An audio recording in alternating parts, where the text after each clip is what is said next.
సబ్బాష్ shalom and good morning. పులిహోర రొట్టెలలో మనం ఉన్నాము. పులిహోర రొట్టెల పండుగ 4వ రోజు. ఈరోజు సబ్బాతు దినము కూడా మనకు రేపు ఉదయకాలం నుంచి ప్రథమ ఫలముల పండుగ జరుగుతుంది. రేపు ఉదయకాలము మరి షావతు యొక్క లెక్కింపు 7 సబ్బాతులు లెక్కబెట్టి మనము షావతు లెక్కించేది రేపు ఉదయకాలం నుంచి స్టార్ట్ అవుతుంది. మరి ఇది నా కృపావాక్యం చూసుకుందాం పరిశుద్ధులారా. యోబు గ్రంథము 11వ అధ్యాయము 15వ వచనము. నిశ్చయముగా నిర్దోషివై నీవు సంతోషించెదవు, నిర్భయుడవై నీవు స్థిరపడి ఉందువు. మరి యోబు గారి స్నేహితుల్లో 3 స్నేహితుల్లో ఒక స్నేహితుడైన జోఫరు పలుకుచున్న మాటలు, నీవు నిశ్చయముగా నిర్దోషివై సంతోషిస్తావు అని ఒక ప్రవచనాత్మకమైన మాట పలుకుచున్నాడు. అనేకమైన మాటల తూటాలతో ఆయనను ఇబ్బంది పరుస్తూ బాధ పెడుతూ గాయాలు అధికము చేస్తున్న స్నేహితులు మరి ఇక్కడ ఒక ప్రవచనాత్మకమైన మాట చెబుతున్నాడు. నువ్వు నిశ్చయముగా ఎలోహిం చేత నువ్వు నిర్దోషివై నువ్వు మరి తీర్పు పొందుకుంటావు, నువ్వు నిశ్చయముగా సంతోషిస్తావు, నువ్వు నిశ్చయముగా ఆశీర్వదించబడతావు అనే ఒక శుభప్రదమైన మాటను తన స్నేహితుని ద్వారా మరి పొందుకుంటున్నాడు.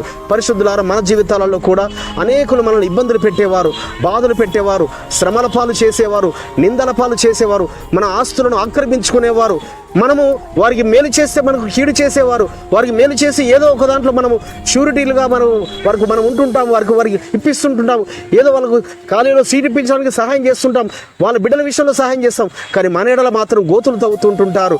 కానీ అలాంటి వ్యక్తులే మన ఎడల పలుకుతారు.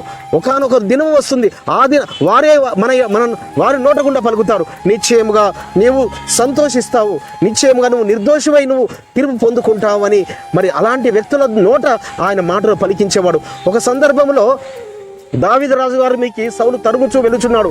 ఆయన దొరికిపోతాడు దావీదు గారికి. ఆ ఈటెని తీసుకొని ఆ నీళ్ళ బుడ్డిని తీసుకొని వెళ్ళి కొండ మీద నుంచి పలుకుతుంటాడు దావీదు గారు. అప్పుడు అంటుంటాడు సౌలు, నాయనా నీవు అపకారమునకు ఉపకార బుద్ధి చూపావు, నువ్వు నిశ్చయముగా ఆశీర్వదించబడతావు, నిశ్చయముగా నువ్వు ఇజ్రాయేలుకు రాజు అవుతావు అంటావు.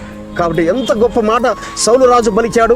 అదేవిధంగా మన ఎడల కుట్రలు పన్నుచున్నవారు, మన ఎడల నిందలు వేస్తున్నవారు, వారు కూడా ఆశ్చర్యకరమైన పలుకులు పలికే విధంగా పరలోకపు తండ్రి వారి నోటి మాటలను మార్పు చెందిస్తాడు. ఎందుకంటే న్యాయాధిపతి, మన న్యాయము తీర్చే ఆ న్యాయాధిపతి మనకు పరమున ఉన్నాడు.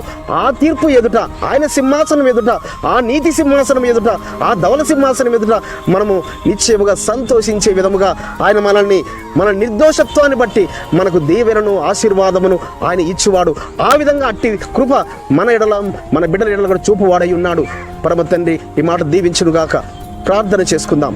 పరిశుద్ధుడైన తండ్రి, అబ్రహాం, ఇస్సాకు, యాకోబుల ఎలోహిం, నాయన యోబు గారి స్నేహితుడైన జోఫరు పలుకుచున్నాడు ఒక ప్రవచనాత్మకమైన మాట. నువ్వు నిర్దోషివై నిశ్చయముగా సంతోషిస్తావు, నువ్వు రెట్టింపు బహుమానం పొందుకుంటావని ఆయన తెలియకుండానే ఆయన నోటి గుండా ఆ మాటలు పలుకుచున్నాడు. అదేవిధంగా తండ్రి ఈ భూలోకంలో ఈ లోకంలో నాయన మాటలు చేసిన నాయన మరి ఈ కీడు చేసిన వారి ఎడల కూడా తండ్రి వారి నోట మరి దీవెనకరమైన మాటలు మీరు ఉంచువారై ఉన్నారు. అట్టి విధముగా ఆయన కృప దావీదు గారికి సౌలు గారి ద్వారా ఇచ్చినారు. మాకు కూడా మీరు శక్తిమంతుడిని మీకు స్తోత్రములు చెల్లిస్తూ నజరుడైన యెహోవా మెస్సీయ నామమున స్తుతించి వేడుకుంటున్నాం పరమ తండ్రి. మన రక్షకుడును విమోచకుడును నజరేయుడైన యెహోవా మెస్సీయ సింహాసనము నుంచి మీకును మీ కుటుంబములకును శాంతి, సమాధానము, కృపయు మెండుగా కలుగునుగాక. ఆమేన్.